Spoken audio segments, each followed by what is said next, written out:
Hello tout le monde, bienvenue dans un nouvel épisode de Croissante. Et merci à tous celles et ceux qui ont écouté l'épisode de la semaine dernière. Cet épisode aujourd'hui va être un petit peu la suite. Enfin en tout cas voilà, dans l'épisode de la semaine dernière je vous racontais mon expérience avec les TOC, avec ma crise de TOC que j'ai eue à Bali. Et je vous expliquais justement que j'avais fait une séance de PNL et que le prochain épisode de podcast serait une interview de Lily qui m'a du coup offert cette séance de PNL. Donc aujourd'hui elle est là. Je l'interview pour vous pour qu'elle nous explique ce qu'est la PNL. Et ce n'est pas non un groupe de rap qu'on adore par ailleurs, mais là on parle bien de la programmation neurolinguistique en tant que méthode thérapeutique. Et on va du coup discuter ensemble de ce qu'est la PNL, à quoi ça sert, pour qui, comment ça marche. On va un petit peu vous exposer quels ont été les protocoles qu'elle a utilisés pour ma crise de TOC. Et on va aussi essayer de remettre ça en perspective pour les sujets de la confiance en soi, des troubles alimentaires, de la mauvaise relation au corps, la mauvaise relation à la nourriture, etc. J'espère que cet épisode vous plaira, que vous découvrirez une nouvelle approche et que ça vous ouvrira aussi de nouvelles perspectives pour votre bien-être. Voilà. Si cet épisode vous plaît, n'hésitez pas à le partager, à nous envoyer un petit message, à le noter sur Apple Podcast ou Spotify, à laisser une petite note sur Apple Podcast si vous ne l'avez pas déjà fait. Et voilà, merci beaucoup pour votre soutien, merci à toutes celles et ceux qui m'ont envoyé un message et oui, ça va beaucoup mieux, je pense que la crise est passée depuis 2-3 jours, comme je vous ai pu le partager sur Insta. Donc voilà, merci à tous et à toutes pour votre soutien et je vous souhaite une très bonne écoute. Hello Lily! Salut Louise! Comment ça va? Ça va super. Je suis ravie de passer ce moment, ces prochaines minutes avec toi aujourd'hui. Et bah super, moi aussi. Merci d'avoir accepté de venir dans le podcast et merci de m'avoir proposé du coup une séance de PNL la semaine dernière qui m'a beaucoup aidée. Du coup ça m'a donné envie de t'inviter. Comme je devais l'expliquer dans l'intro que je vais enregistrer après. Du coup, commençons par le commencement. Est-ce que tu peux tout simplement te présenter, nous dire ce que tu fais dans la vie et quel a été un petit peu ton parcours pro et aussi ton parcours de santé mentale qui a fait que t'en es là aujourd'hui avec tes prises de conscience que tu as eues en chemin. Voilà. Déjà, merci pour l'invitation et de me donner la parole sur tous ces sujets-là et en particulier la PNL, qui est un peu ma seconde passion avec le yoga. Et c'est cool de pouvoir en parler parce que je pense que c'est, on en parlera tout au long du podcast, je pense, une approche méga puissante pour traiter, gérer plein de problématiques. Donc déjà, merci pour ça. Écoute, je vais essayer d'être synthétique sur mon parcours un peu atypique et quelque peu parfois chaotique. Donc aujourd'hui, actuellement, je suis professeure de yoga, qui était déjà une première reconversion. Je suis coach certifiée, et qui est une seconde reconversion. Et je suis actuellement en train de finaliser ma formation certifiante de maître praticienne PNL pour ajouter à mes accompagnements cette corde à mon arc et cette approche et cette méthode qui est la PNL. Voilà. Trop bien. Ouais. Bravo pour toutes ces certifications. Mais merci. Et je pense que... Surtout la PNL qui est pas... c'est pas juste un 200 heures de yoga pendant 3 semaines, hein, c'est un gros truc. Exactement. Alors là, pour le coup, ça c'est sûr que malgré mes 500 heures de formation de yoga teacher qui au final m'ont pris 5 et 3, les 8 semaines en tout et pour tout dans ma vie, déjà la certification de coaching professionnel, c'était une formation longue sur 8 mois. Et pareil, la formation PNL, c'est une formation sur 6 mois. Donc, effectivement, mais une de mes valeurs hautes, c'est l'apprentissage et je pourrais passer, je pense, le reste de ma vie à apprendre sur des sujets qui me passionnent. Donc c'est ça qui est cool, c'est qu'en même temps, j'apprends, j'aide et puis en plus, je consolide voilà, mon expertise et mes compétences. Du coup, dis-nous en plus sur ton parcours et le gros shift que tu as eu il y a quelques années, parce que tu n'as pas toujours été dans le bien-être. Loin de là. Loin de là. Mais je pense que comme beaucoup de personnes, c'est le Covid qui a permis ce gros shift.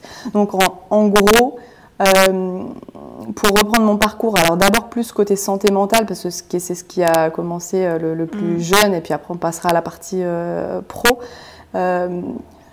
Dans mes plus lointains souvenirs, j'ai commencé très très jeune à subir des crises d'angoisse. Genre, je crois que mon premier souvenir de crise d'angoisse, c'était à 7 ans. La nuit, enfin voilà, c'est plus très très clair les souvenirs, mais je sais que j'ai commencé à faire des crises d'angoisse très jeune, parce que j'étais dans un climat familial très conflictuel. Il y a eu une première séparation entre mes parents, et puis ils se sont remis ensemble, puis il y a eu tromperie, divorce, enfin voilà, assez compliqué. Et comme j'étais l'aînée, alors mes parents, disons, pas eu alors je sais pas si intelligence c'est le bon mot, mais malheureusement, sur le moment, ils ont peut-être pas géré de la bonne façon, et on a été beaucoup impliqués dans les conflits avec ma sœur. Et je pense que c'est à ce moment-là que j'ai commencé à développer certaines peurs, certaines angoisses. Et je me souviens très bien que ça s'est amplifié. J'avais 12-13 ans. J'ai une copine d'école qui a eu l'appendicite. Et à ce moment-là, je me rappelle avoir fait une fixette sur l'appendicite et avoir commencé à avoir une peur bleue d'attraper l'appendicite. Voilà. Ça a commencé comme ça.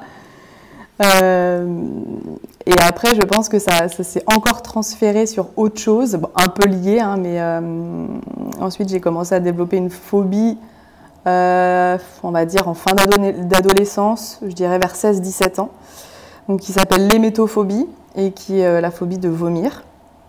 Et j'ai développé des manifestations très sévères et violentes, je dirais, de cette phobie, avec des épisodes d'anxiété, d'angoisse profonde, avec des troubles même du comportement, je dirais entre mes 19 et mes 23 ans.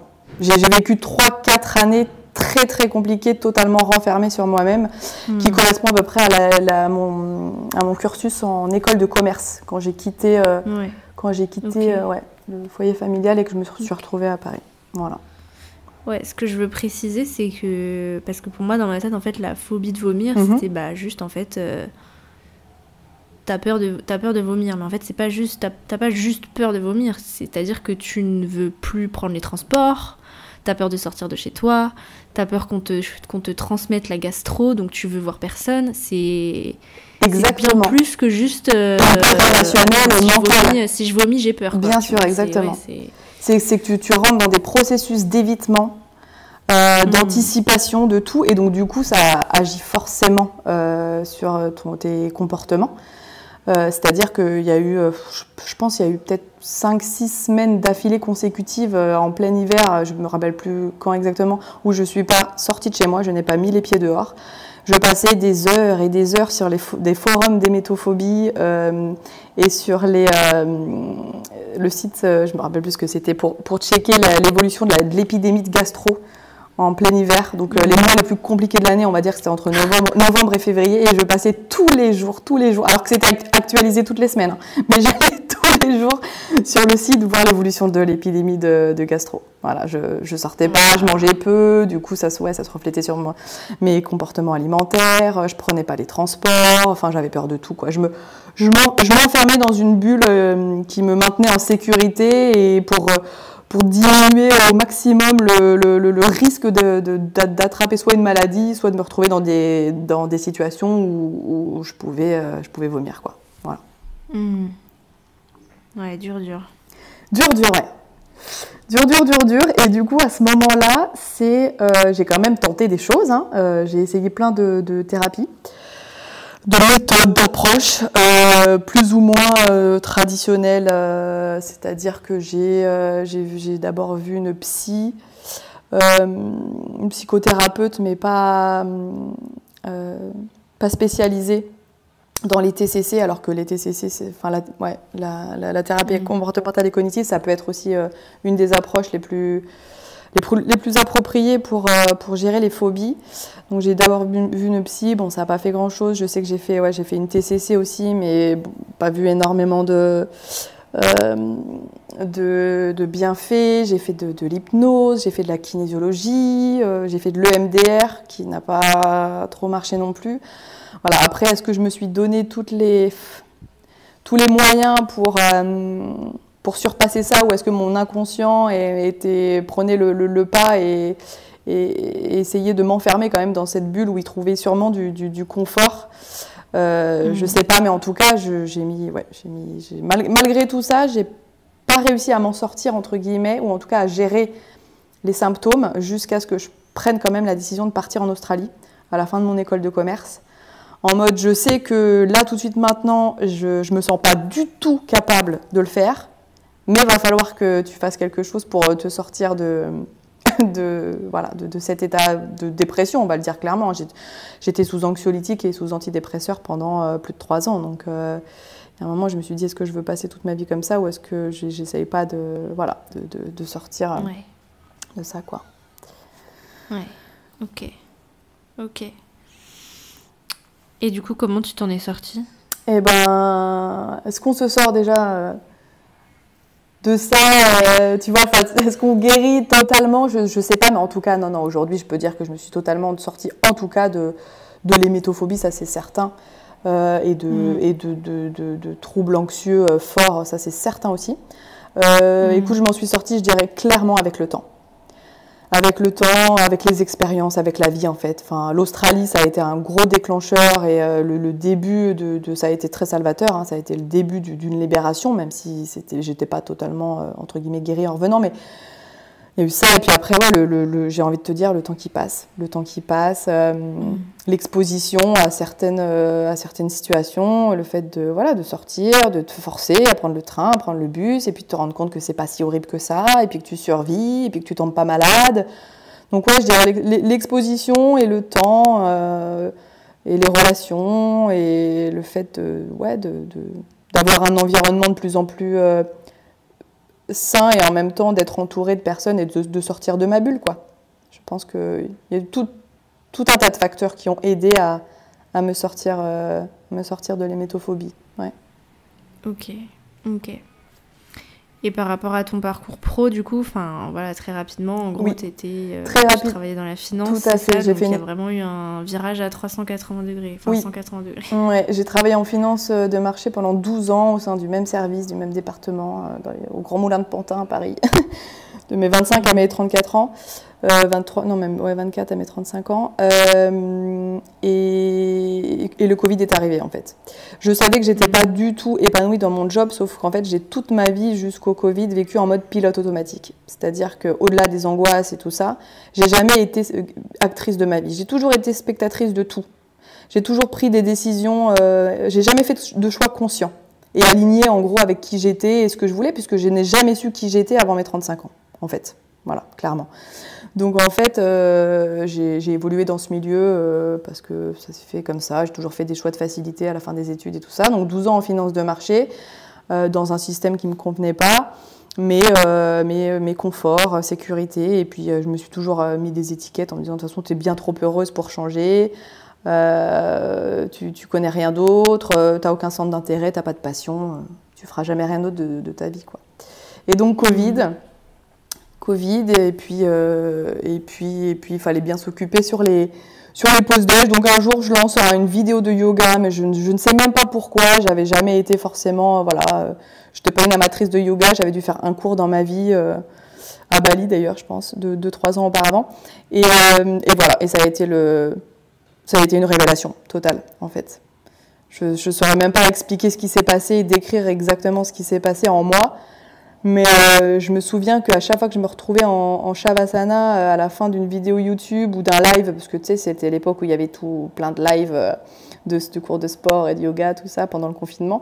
Chaque fois que je me retrouvais en Shavasana, à la fin, je me disais « Waouh, c'est génial, je suis trop bien ». Et puis je pleurais une fois sur deux en me disant oh, « Mais quel état de bien-être ». Et je me suis dit « Waouh, c'est ok, je peux ressentir des choses comme ça, en fait ».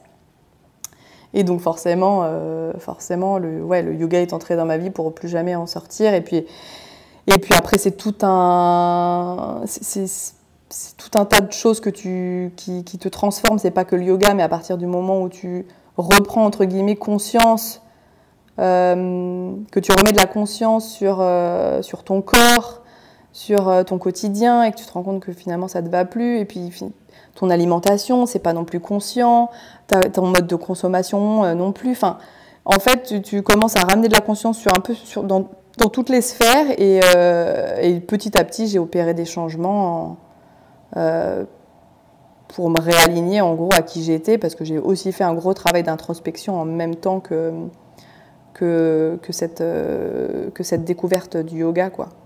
Moi-même avec des outils de dev perso, genre l'ikigai, des choses comme ça, tu vois, j'allais piocher sur internet un peu tous les outils de développement personnel que je pouvais trouver et qui pouvaient m'aider à me reconnecter un peu, tu vois, à qui j'étais vraiment, en gros à aller chercher qui j'étais, quoi. Et je pense que c'est le yoga qui m'a aidé beaucoup à faire ça. Ok, trop bien. Trop contente pour toi. Merci. Comme quoi, tout est possible. Juste une petite vidéo YouTube et ta vie change. Tu peux changer. Exactement. Ne jamais négliger le moindre petit pas, la moindre petite action qui te paraît futile et qui au final peut avoir un effet juste énorme. Ouais. Donc par rapport à la PNL, est-ce que tu peux nous raconter peut-être déjà comment tu as découvert ça et puis expliquer ce que c'est, sur quoi ça repose, à quoi ça sert, sur quoi ça peut aider concrètement et puis voilà, comment ça se passe pour pratiquer et commencer dans cette approche. Ouais.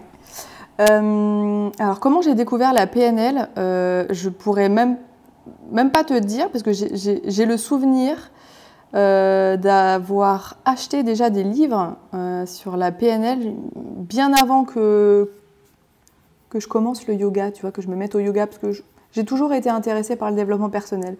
J'ai dû entendre un jour parler de PNL, et comme je me rends compte aujourd'hui qu'en fait, maintenant que je me connais bien, je suis absolument passionnée par le fonctionnement de l'humain, le fonctionnement du cerveau. Je pense que voilà, un jour j'en ai entendu parler, je me suis dit oh bah tiens, je vais aller lire un livre là-dessus. Bref, ça a commencé comme ça. Et puis une fois que je me suis reconvertie dans le yoga et le coaching, ensuite ça m'est apparu comme une évidence en tout cas de me spécialiser dans cette approche. Je vais essayer de vulgariser pour que ce soit compréhensible, parce que déjà quand on dit PNL, tout le monde pense au groupe de rap. Et quand tu leur dis non, c'est la programmation neurolinguistique, les gens te regardent en mode je comprends pas plus. Donc, en gros, pour vulgariser, c'est une méthode et une approche qui va aider à comprendre nos schémas de pensée, à reprogrammer notre mode de pensée, notre communication et nos comportements. Voilà. Donc en fait, cette approche, elle part du principe qu'il y a des processus mentaux et nos actions suivent des schémas et des modalités bien spécifiques. Et en fait, cette approche part du principe qu'on peut identifier justement ces modes de fonctionnement pour être plus performant, pour traiter des problématiques de peur, de phobie, de traumatisme, et pour nous aider à atteindre des objectifs. Okay ? cette approche, du coup, de cette approche découle beaucoup de techniques et de protocoles pour améliorer nos relations, pour améliorer le rapport à soi et le rapport à l'environnement. Voilà. Donc en fait, c'est une approche qui est vraiment ultra puissante, non seulement pour son propre bien-être personnel et une propre transformation personnelle, mais aussi pour améliorer ses relations, sa communication et ses performances, on va dire, dans chacune des sphères de sa vie. Ça a été fondé en gros par 2 Américains et ils avaient l'habitude de dire que en gros c'était l'art de se réaliser, quoi. Voilà. Ouais. Et c'est assez dingue parce qu'ils d'ailleurs ces deux fondateurs là, John Grinder et Richard Bandler, en fait ce qu'ils ont fait c'est qu'ils ont identifié des méthodes d'excellence qui étaient pratiquées par exemple par Pearls, qui est le fondateur de la Gestalt, ou Erickson, qui est le fondateur de l'hypnose ericksonienne. Et en fait, ils les ont interrogés, certes, mais ils les ont surtout observés, filmés dans leur pratique, pour essayer d'en sortir des points communs et des constantes. Et en fait, de permettre derrière d'aller modaliser l'excellence, en gros. Tu vois, ça, c'est un truc sur lequel se repose la PNL, c'est vraiment genre l'analyse et la modélisation de l'excellence. Aller comprendre quels sont les fonctionnements qui permettent la performance, l'excellence humaine, l'intégration de nouveaux comportements, voilà, pour s'améliorer en gros de façon constante. Ok. Et quelles sont les pathologies, entre guillemets, qui sont le plus efficacement... Enfin, j'ai mal tourné ma question, mais quelles sont... La PNL, ça va être vraiment conseillé pour quel type de trouble, on va dire? Ouais. Alors déjà, il faut savoir que c'est pas forcément appliqué... La PNL n'est pas forcément appliquée que dans le domaine, par exemple, de la thérapie ou du coaching. C'est vraiment... c'est ça qui est cool avec la PNL, c'est une approche qui a pas mal de domaines d'application. Donc, la thérapie, le coaching, certes, mais aussi le développement personnel, le management en entreprise, la performance sportive, tous les métiers de communication ou de relations interpersonnelles. Donc ça, ça couvre un spectre très très large. Après, si on revient sur le domaine du coaching ou de la thérapie, clairement, et c'est ça qui est ultra puissant avec la PNL, c'est on va pouvoir agir sur un périmètre de problématiques vraiment très large. Parce qu'on va traiter autant en mode réparation, donc de peur, de traumatisme, même très lourd, de phobie, et qu'en mode préparation aussi mentale à certains événements, ou justement dans le but d'atteindre des objectifs. Donc le périmètre, ça va aller de libérer des peurs, des phobies ancrées, des schémas limitants, des traumatismes, des mauvaises habitudes. Donc dans mauvaises habitudes, je pourrais mettre par exemple les TCA, troubles du comportement alimentaire par exemple. On va pouvoir aller agir sur l'amélioration de la confiance en soi, de l'estime de soi, de la reprise de responsabilité pour être vraiment acteur de sa vie, gérer le stress, l'anxiété, gérer les émotions. Comme je te disais, préparer mentalement à certains événements, atteindre des objectifs bien précis et accompagner le changement. Voilà, par exemple, on va pouvoir accompagner des ruptures, des changements de job, des deuils, des choses comme ça. Donc le spectre est très large d'application de la PNL.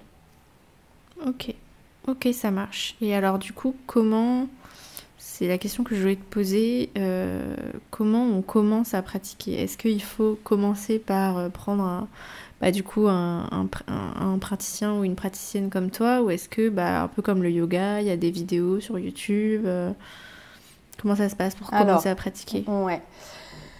Tu peux déjà te renseigner en lisant des livres, par exemple, comme ce que j'ai fait, quoi, pour la partie vraiment purement théorique, puisque cette approche, elle est quand même basée sur beaucoup de théories, de protocoles, de techniques. Donc tu peux déjà commencer par là pour acquérir certaines ressources, quoi, certaines connaissances.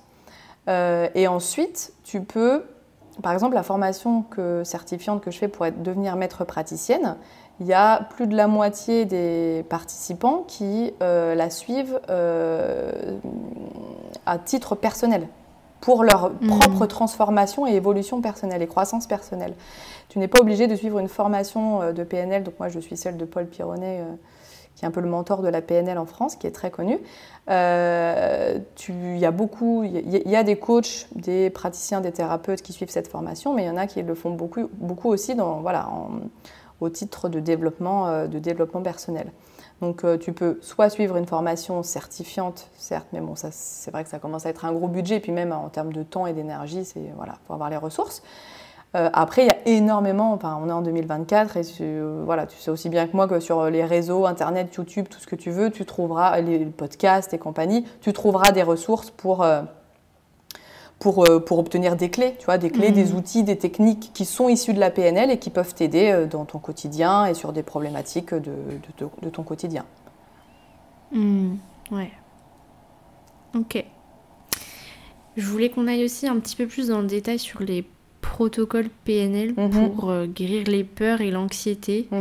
Donc est-ce que tu peux en parler? Qu'est-ce que du coup on vous apprend comme concept, comme pratique spécifiquement pour ça? Ouais, alors déjà, un truc ultra important à mentionner, c'est que malgré tout, en dépit, ou je sais pas quel est le mot utilisé, mais on nous apprend beaucoup de techniques et de protocoles, certes, d'un point de vue théorie, mais on nous apprend surtout que, en tant qu'accompagnant, en tout cas, l'usage et l'application de ces protocoles, il va vraiment dépendre de la charge émotionnelle qui est liée à la problématique avec laquelle arrive ton patient, ton coaché, voilà.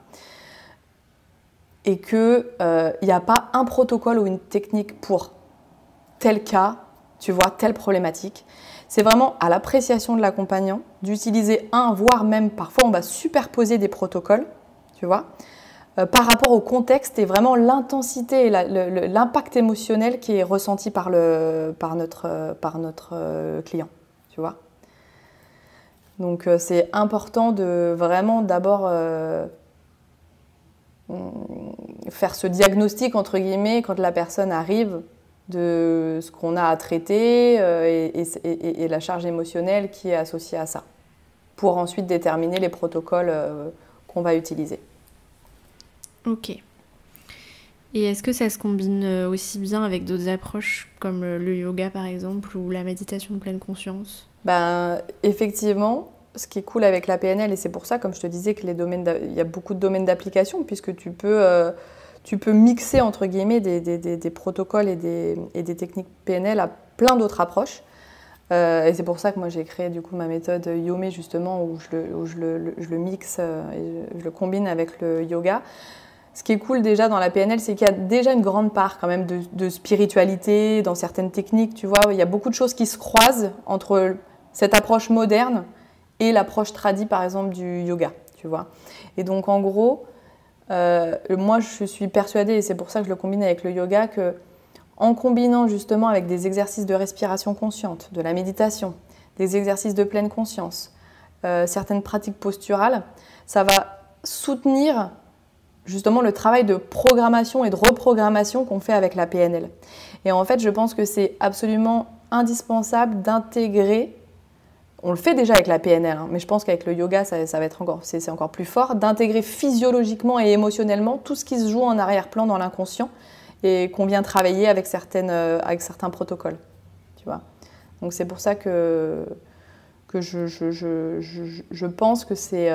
et il y a beaucoup de thérapeutes qui utilisent la PNL aussi dans leur thérapie pour soutenir le travail qu'ils font déjà. Ça peut marcher tout seul, hein, les techniques et les protocoles PNL de façon distincte peuvent être très puissantes, mais je pense que accompagné, associé à des pratiques comme le yoga et la pleine conscience, je pense que ça peut être encore plus fort pour que ça dure dans le temps et qu'il y ait vraiment un impact, tu vois, durable et pérenne, quoi. Ok. Peut-être pour que ce soit plus concret, ça pourrait être cool du coup qu'on rebondisse sur ma séance que tu m'as faite. Normalement, les gens qui nous écoutent ont aussi écouté l'épisode précédent où je parle de ma crise de TOC, donc savent un petit peu de quoi il en retourne.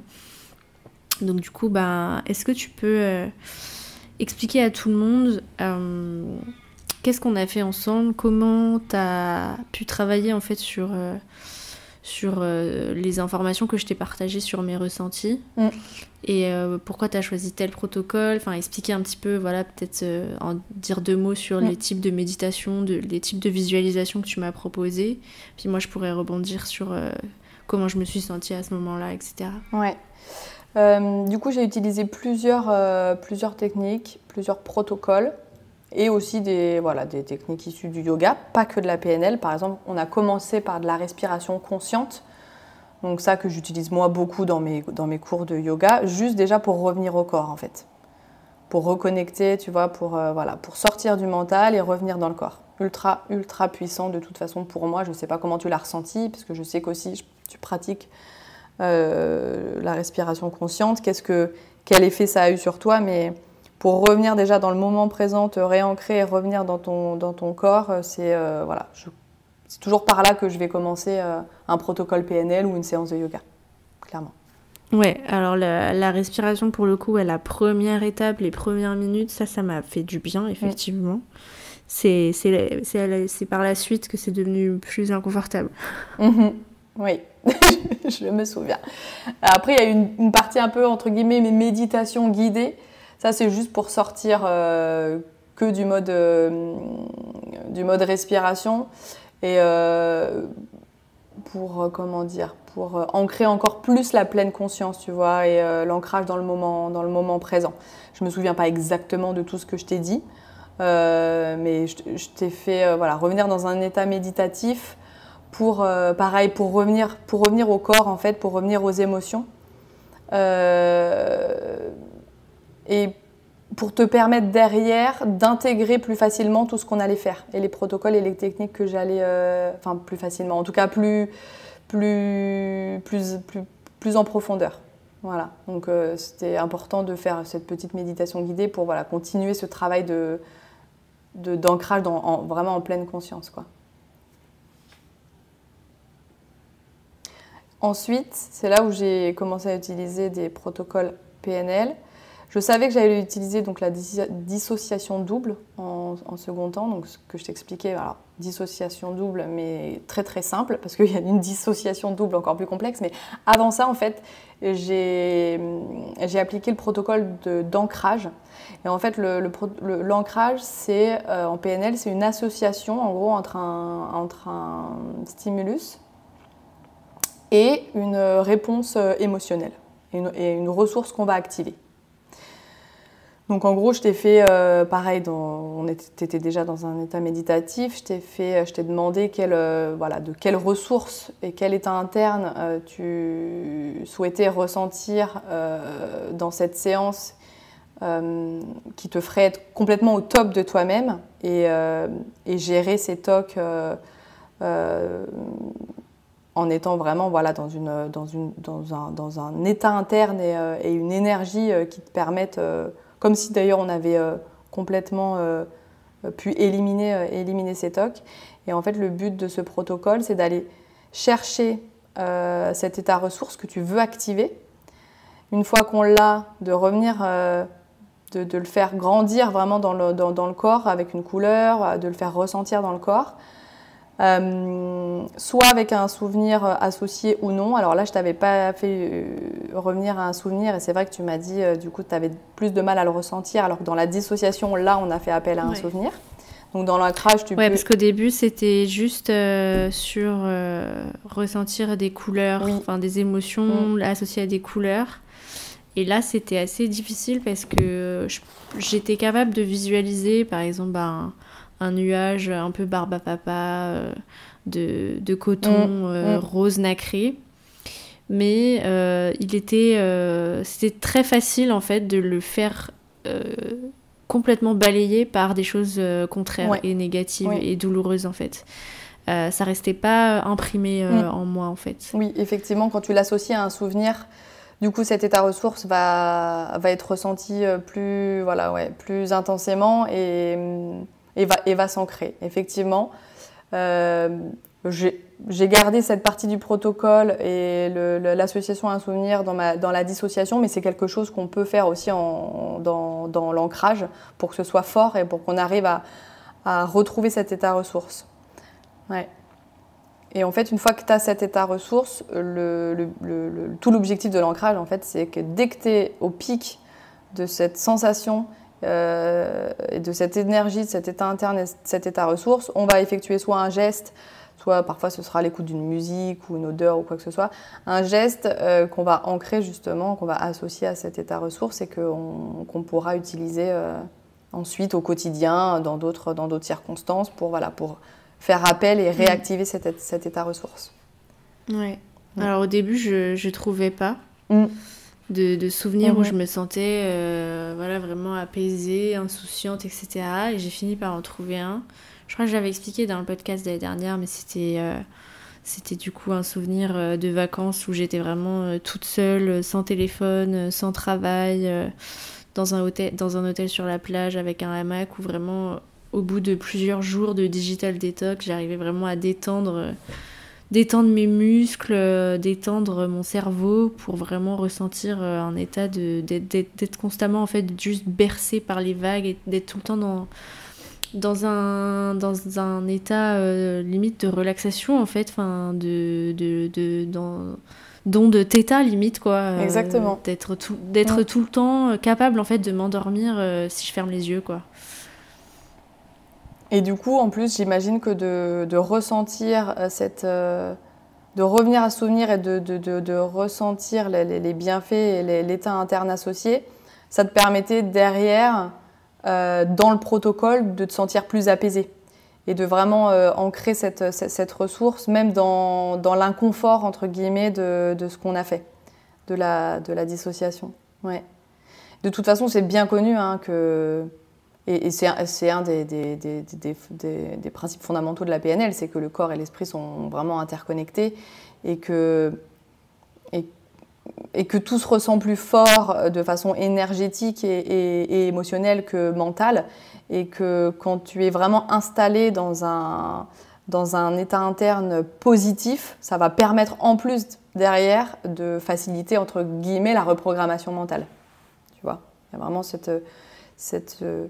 cette connexion neurosensorielle, neuro-émotionnelle là qui fait que c'est encore plus puissant. Et donc du coup, on est parti dans une dissociation double. La dissociation double, c'est un des protocoles les plus puissants en PNL, qui s'applique pas forcément. Alors c'est pas forcément le protocole le plus approprié, en tout cas dans les troubles obsessionnels compulsifs, mais là, je l'ai quand même utilisé pour venir te faire te dissocier de ces pensées intrusives, okay ? Puisque quand on va placer le cerveau en mode projectionniste de ce qui se passe, de ses pensées, en mode spectateur et aussi en mode acteur, ça permet en fait au final un peu de brouiller le cerveau et de permettre un détachement entre guillemets émotionnel et sensoriel de ce que tu es en train de vivre. Et c'est tout le principe de la dissociation, c'est que ce détachement et cette distance que tu mets réduit forcément, normalement, tout de suite, ou en tout cas dans les heures après, et je pense que c'est ce que tu as ressenti, réduit la charge émotionnelle et l'impact même sensoriel, la manifestation physiologique que toi tu ressentais dans le cadre de tes TOC. Ouais. Donc il y a eu du coup cette visualisation où en gros... tu me faisais visualiser que j'étais au cinéma, que j'étais à la fois spectatrice et projectrice. Ouais. Projectionniste, ouais. Et en même temps aussi actrice du film. Et du coup, ouais, il y a... Je sais pas comment expliquer ça de manière très concrète, mais concrètement, après, j'avais un sentiment de détachement et d'avoir un sentiment en fait d'être devenue adulte sur ce sujet. Je sais pas comment expliquer, mais d'avoir pris de la hauteur, du détachement, de la sagesse et effectivement ça a réduit l'impact physique de l'angoisse et des images quoi. En tout cas, pour quelques jours. Oui, je sais. Mais en fait, ouais, c'est comme dans un... C'est pour ça qu'on fait visualiser un film, parce que tu vois, quand t'es spectatrice d'un film, tu t'es détachée. Et voilà, malgré que parfois, si tu es très sensible, ok, tu vas pleurer devant un film ou tout ça, mais tu sais que c'est de la fiction. Mais en fait, là, c'est le but de la dissociation. C'est de te mettre, et on peut le faire et pour réparer, surtout, on peut le faire dans le cadre de réparation de traumatismes, de situations qui ont laissé une grosse charge émotionnelle ou même préparer certains événements futurs. Le but, c'est vraiment de placer ton inconscient, tout ce qui se joue en arrière-plan, là, ton subconscient, ton inconscient en mode spectateur et en même temps en mode acteur pour en gros signifier à ton cerveau que la prise de hauteur et la distance permettent de gérer la situation future de façon beaucoup plus sereine. Ou alors de te dissocier vraiment et de te détacher de tout l'impact émotionnel d'une situation traumatique passée, quoi. Ouais, et j'avais vraiment j'avais vraiment un sentiment de maturité en fait après. Je me suis même imaginée à la fin, toute fin, maman. Ouais, ça je pense qu'en fait c'est la visualisation aussi qu'on a fait à la fin pour intégrer tout ça. Je pense que c'est ça qui a pu permettre de déclencher ces ressentis et cette vision. Je pense qu'une fois qu'on avait réussi à provoquer ce détachement, quand je t'ai fait rentrer dans un état de visualisation futur, tout en étant toujours en plus connecté à ton état ressource, là, d'insouciance et de calme, tu vois, de te visualiser dans ton hamac, et en fait de te faire prendre conscience. Parce qu'on a fait un pont sur le passé, un pont sur le futur. On utilise aussi beaucoup ça dans beaucoup de protocoles.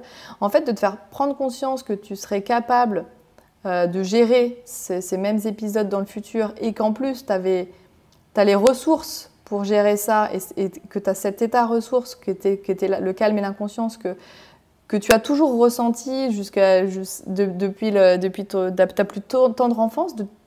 En fait, de faire intégrer ça à ton corps émotionnel, énergétique, physiologique, ça t'a permis, pareil, je pense, d'actionner encore plus c'est peut-être ce sentiment de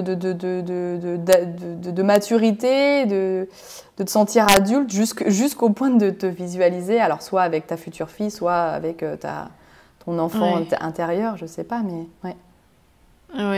Ouais, parce que vraiment, du coup, à la visualisation de la fin, donc je me visualisais dans mon hamac.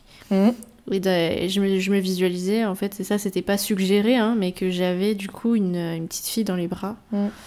Et en même temps, du coup, un sentiment d'être adulte, d'être capable de materner, de gérer, en fait. Où du coup, je me suis dit, je sais pas si c'est... si je me visualise avec un enfant ou si je me visualise avec moi en tant qu'enfant, en fait. Mais du coup, c'était très aidant, quoi. Très, Donc voilà. Et après, effectivement, donc j'ai découvert l'existence même de ma pathologie, quoi, de ce trouble psychiatrique qu'est les TOC. Et après, effectivement, moi et même toi-même aussi de ton côté, on a fait des recherches et c'est vrai qu'il y a un consensus autour de l'idée que quand il y a des TOC visuels, des images obsédantes, il ne faut pas en fait aller chercher à remplacer les images obsédantes, négatives par d'autres images, que ça peut faire du bien sur le moment, mais qu'il peut y avoir un effet rebond. Et c'est un petit peu du coup ce que j'ai vécu 2 jours après. Et du coup je pense que dans le cadre des TOC en tout cas la PNL peut être intéressante à condition de se concentrer sur les causes du TOC, sur les causes d'anxiété, sur des traumas et pas sur la pensée vraiment remplacer par exemple si vous avez des images intrusives de phobie de compulsion de tuer un enfant, faut pas essayer d'aller remplacer l'image négative par autre chose.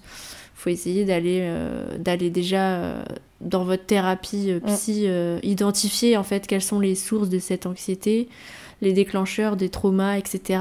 Et ensuite en PNL d'aller guérir, d'aller travailler tout ça beaucoup plus, de manière beaucoup plus lointaine que le symptôme du TOC en fait. Oui, entièrement d'accord. La PNL, ce sera approprié pour gérer, traiter tout ce qui va être déclencheur. Les déclencheurs, donc ça peut être un traumatisme bien particulier ou d'autres déclencheurs, d'autres stimuli justement qui vont déclencher ces TOC. Mais pour la partie entre guillemets cognitive comportementale du TOC, les pensées associées et tout ça, entièrement d'accord avec toi que ça fait beaucoup plus sens et la thérapie vraiment adéquate pour ça, c'est la TCC, c'est l'exposition à ces... En première intention en tout cas. En première intention, tout à fait. Ouais. Entièrement d'accord. Ouais. Donc voilà, je suis sur liste d'attente. Ok. Parce que apparemment, les psys qui sont spécialisés en TCC, en exposition et en TOC, ils sont full. Ok, très rassurant. En tout cas, tous ceux que je trouve, tous ceux qu'on me recommande, tous ceux que je trouve sur Internet, etc. Voilà, j'ai été mise sur liste d'attente avec 1 mois et demi, 2 mois d'attente. Donc voilà, je suis pas toute seule apparemment. Effectivement. Bon, au moins c'est rassurant sur le fait qu'il y ait une communauté et que tu n'es pas la seule. Mais et d'un côté sûrement que c'est rassurant aussi sur le fait que ce genre de thérapie doit marcher, j'imagine, et fonctionner si c'est prisé. Ouais. Enfin voilà pour ce qui m'a concernée. Maintenant que vous voyez un petit peu concrètement comment ça fonctionne, je voulais qu'on revienne un petit peu sur ce qui intéresse mon audience, à savoir la confiance en soi et le rapport à la nourriture, le rapport au corps. Du coup, je voulais qu'on termine le podcast en donnant des pistes sur comment, en fait, c'est quoi la confiance en soi pour le prisme de la PNL et comment toi, par exemple, en tant que coach PNL,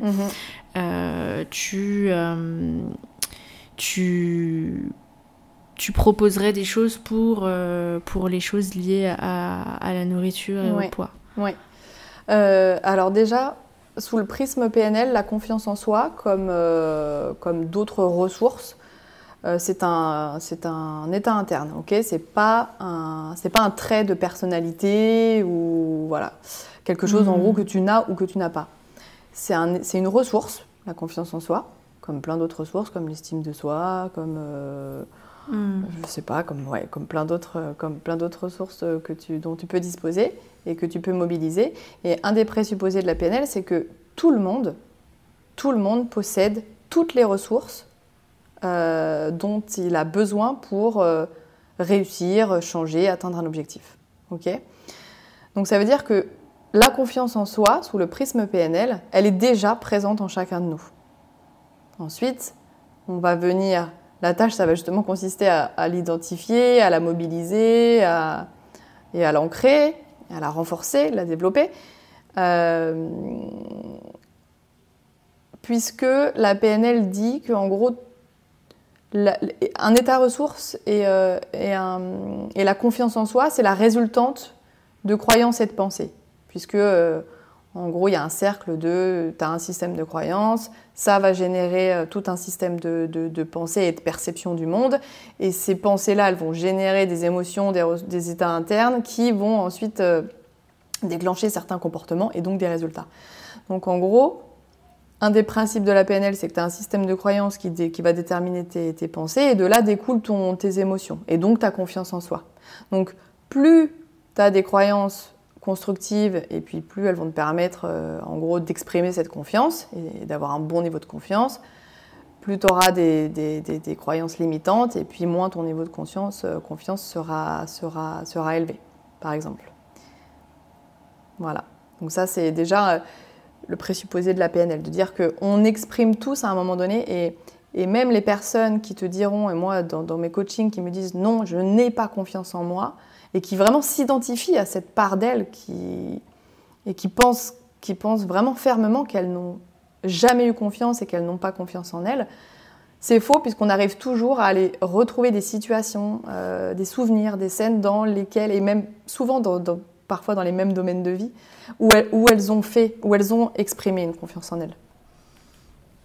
Ouais, c'est souvent ce que je constate en consultation. Souvent, les femmes n'ont pas confiance en elles pour tout ce qui s'agit de leur image, surtout leur image corporelle. Mais par contre, par exemple, dans leur vie professionnelle ou voilà, dans d'autres sphères, là, il y a de la confiance en soi. Donc, Exactement. Ça veut dire qu'effectivement, on a de la confiance en soi en nous. C'est juste qu'il y a des situations où on perd cet état, en fait. Tout à fait. Et soit parce que y a un traumatisme ou un déclencheur associé, soit tout un système de croyances limitantes ou le fait que tu sois totalement déconnecté à tes valeurs qui fait que tu n'as pas confiance en toi dans certains domaines. Donc c'est ça qui va être pas mal avec les APNL, c'est qu'on va agir sur plein de choses. On va revoir tout ton système de croyances, ton système de valeurs, on va aller pouvoir traiter justement s'il y a en tout cas une situation traumatique ou un déclencheur à ces comportements alimentaires. Mais du coup, pour revenir justement à la PNL appliquée par exemple aux troubles du comportement alimentaire et le rapport à la nourriture, cette approche elle va vraiment être particulièrement utile pour pas mal de choses et c'est assez ça va couvrir tout le spectre autour de ces troubles alimentaires. Déjà on va venir reprogrammer justement les croyances et surtout les comportements négatifs qui sont associés, donc les habitudes, les troubles en fait, les troubles alimentaires et les habitudes alimentaires que tu as mis en place. Le but, ça va vraiment être de modifier ces habitudes qui sont destructrices en reprogrammant des schémas de pensée sous-jacents. On va améliorer l'estime de soi et la confiance en soi, justement, pour aider à construire une image beaucoup plus positive de soi, renforcer la confiance, et je pense que ça, c'est essentiel dans la guérison des TCA. On va gérer les émotions associées, parce qu'il y a toute une partie bien évidemment charge émotionnelle, un comportement émotionnel dans les TCA. Et on va venir réduire aussi tout ce qui est stress, anxiété associé avec justement plein de techniques et d'exercices de pleine conscience, tu vois, pour aider à réduire ça. Ouais. Ouais, ça peut être hyper complémentaire. À la naturopathie, aux exercices de pleine conscience, à un suivi en alimentation intuitive que je peux proposer par ailleurs. Yes. Donc c'est cool, toutes ces synergies. Et d'ailleurs, en parlant de mes consultations, j'avais envie de te demander, puisque tu as aussi pu profiter d'une consultation avec moi. Oui. Est-ce que tu veux dire juste un petit mot rapide sur ce que tu en as pensé, sur sur le livret aussi après que je t'ai envoyé, tout ça. J'en profite d'ailleurs pour te remercier une nouvelle fois de cette consultation et du professionnalisme, que ce soit avant, d'ailleurs, pendant ou après. J'avais une seule fois fait appel à une naturo il y a 2-3 ans. Pas forcément d'ailleurs pour les mêmes problématiques. En gros, moi j'ai fait appel à toi parce que je me suis rendu compte que j'étais pas forcément dans des comportements alimentaires très sains et un rapport à la nourriture très sain dernièrement. Pendant mon aventure de nomadisme, là, c'est assez compliqué de tenir une routine. Puis je suis aussi très seule dans mon business pro. Enfin, voilà. Mais il y a plein de choses, en tout cas plein de facteurs qui ont fait que j'ai commencé à développer un rapport pas forcément sain. Donc voilà, je te remercie pour déjà tout le protocole qu'on suit pendant la séance qui vient permettre d'identifier tous ces facteurs. Et en fait, ce que j'ai beaucoup aimé avec ton approche, c'est que ça reste une approche très holistique, quoi, et que c'est un peu la grosse différence qu'il y avait eu avec la première naturo que j'avais vue, c'est qu'on va vraiment aller toucher à tous les facteurs qui peuvent être liés à l'alimentation, le sommeil, je ne sais plus exactement tout ce qu'on met, la partie émotionnelle, voilà, c'est vraiment ultra... c'est aussi holistique, quoi, comme approche. Et ce qui est cool, c'est qu'au-delà de... ça te permet, toi, j'imagine, de déterminer un peu mon profil, entre guillemets, et derrière les conseils, les cures que tu vas pouvoir me donner par rapport individualisé, ouais, totalement personnalisé, ouais. En plus basé sur parce que là j'avais un bilan sanguin, donc basé en plus sur les résultats de mon bilan sanguin, donc ouais. Comme tu le sais très bien, je me suis pas encore mise à pouvoir appliquer tous ces conseils. J'attends d'être rentrée en France, mais j'ai qu'une hâte, comme je te disais l'autre jour, c'est de rentrer, de refaire un bilan sanguin, voir où ça en est, et puis mettre en place la routine alimentaire, quoi. Ouais. Donc ouais. Trop bien. Hâte. Et bah super, merci pour ton retour. Maintenant, pour clôturer l'épisode, ça va être le moment instant promo. Donc là, je veux que tu mettes de côté toutes tes peurs de te vendre, dont on a discuté. Oui. Et que tu nous parles vraiment de ce que tu proposes comme accompagnement. Où est-ce que tu veux qu'on te retrouve? Et puis, nous dire comment va s'appeler ton podcast aussi. Ah, bah super, génial, comme ça, moi, j'ai plus le choix. non, là, c'est bon, je suis sur la dernière ligne droite après en avoir parlé depuis 2 ans. Alors déjà, vous pouvez me retrouver en tout cas actuellement sur Instagram parce que ça c'est live, donc sur lily.yomeh, YOMEH, qui est le nom de ma méthode. Je mettrai le lien. Ouais. Et puis effectivement, je sors mon podcast incessamment sous peu, une fois que j'ai finalisé les derniers petits prérequis entre la cover, l'intro, tout ça, voilà, qui s'appellera N'attends plus. Voilà. Nice. Ouais. N'attends plus pour plein de choses, mais en tout cas tous les épisodes pour faire plein de choses, mais en tout cas ouais, voilà, c'est le nom du podcast. Vous pourrez me retrouver. Ça aurait pu s'appeler aussi Bouge ton cul, hein, j'ai l'impression. En tout cas, c'est à peu près la même signification, oui. Voilà, ouais, c'est ça. N'attends plus pour bouger tes fesses, ouais, tout à fait. Ouais, donc voilà, ça ce sera les 2 principales plateformes où vous pouvez me retrouver, mais pour tout ce qui est pour toute la partie contenu, on va dire. Et puis ensuite, en termes d'accompagnement, aujourd'hui, je propose 2 choses, soit un accompagnement en mode suivi, donc un accompagnement entre guillemets long. Il n'y a pas de format déjà préconçu, c'est-à-dire que c'est totalement personnalisé. Le nombre de séances, bon, ce sera jamais 20 séances non plus, mais en tout cas c'est un suivi entre 8 et 12 séances, on va dire, et on met ça en place. On fait un appel découverte dans tous les cas au début pour parler de la problématique, et puis ensuite on définit l'accompagnement. Donc un accompagnement long à distance, en visio, sur une problématique bien spécifique sur laquelle il y aura vraiment un travail de fond à faire. Moi, je vais surtout être spécialisée sur la gestion de l'anxiété, de peur.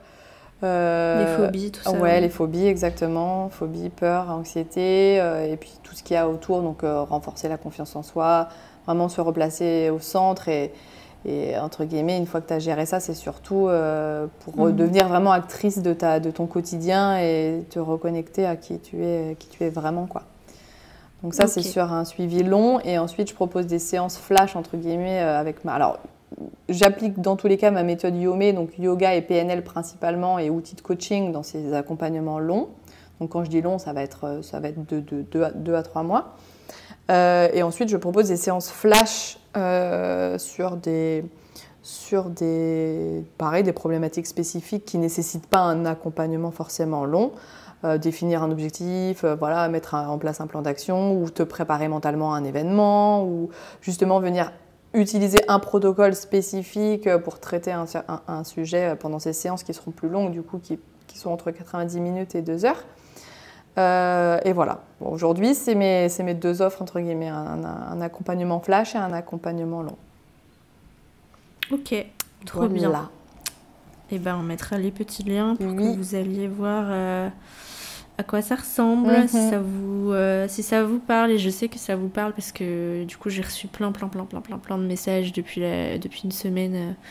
Depuis la sortie de mon podcast, et ben je sais qu'il y en a beaucoup d'entre vous qui ont des petits tocs, des petites phobies, qui pètent des câbles. Donc il est temps qu'on aille bouger notre cul et arrêter de subir tout ça. Exactement, n'attendez plus. C'est le message que je veux faire passer. Non, mais en tout cas, c'est cool d'avoir pu parler de la PNL aujourd'hui, parce que ce qui est fou, c'est que malgré que ce soit une approche très puissante, elle n'est pas encore ultra, entre guillemets, démocratisée et très connue. même si elle est reconnue en tout cas dans le milieu, on va dire, elle n'est pas forcément connue du grand public, alors que ça peut tellement faire des miracles entre guillemets. Donc merci de m'avoir invitée aujourd'hui et pour pouvoir parler plus en détail et en profondeur de cette méthode. C'est cool. Merci de nous avoir partagé tout ça et on se retrouve dès maintenant, dès tout de suite sur Instagram pour continuer à échanger. Et merci à tous et à toutes d'avoir écouté l'épisode jusqu'au bout. J'espère qu'il vous aura plu et je vous dis à très vite pour un nouvel épisode. Bye!